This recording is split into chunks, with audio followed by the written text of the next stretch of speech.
Sa pulsa video, ang isa na namang insidente ng road rage. Nagkainitan ng dalawang rider sa Maynila. Ang isa sa kanila pulis at bumunot pa ng baril. Nasa frontline balitang yan si Brian Castillo.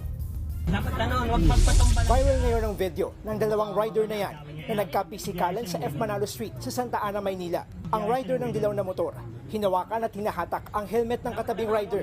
Ilang sandali pa, bumaba ito sa motor at naglabas ng baril. Ilang beses niyang hinatak ang helmet at tila ayaw pakawalan ng rider. Tumagal ng higit 2 minuto ang kumusyon ng dalawa.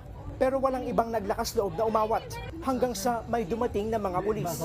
Pero ang pinusasan, ang rider na naka-helmet at hindi ang rider na may baril.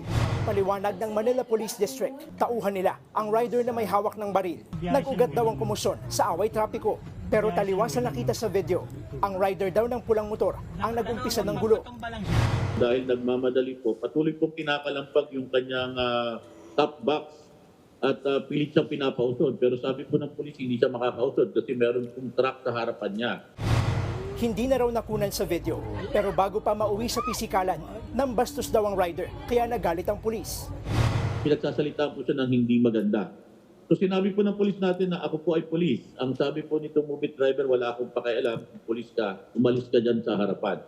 Kaya itong ginawa po ng ating pulis ay bumaba siya at para arestuhin po itong movie driver na to kasi meron na pong violation. Ito po yung unjust fixation.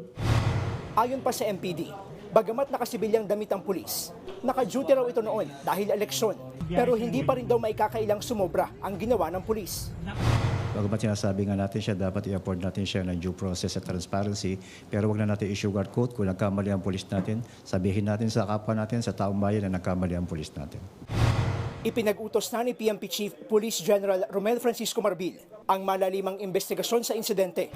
Sineseryoso raw ng PNP ang mga ganitong usapin, kaya nagsagawa na rin sila ng administratibong aksyon laban sa sangkot na pulis.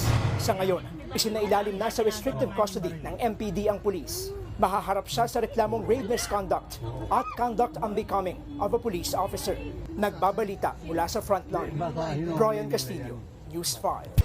Mga kapatid, Jiggy Manikad po, iba na ang may alam at may pakialam sa panahon ngayon. Para sa konkreto, kumpleto at komprehensibong balitaan sa Frontline, mag-follow at mag-subscribe sa social media pages ng News 5.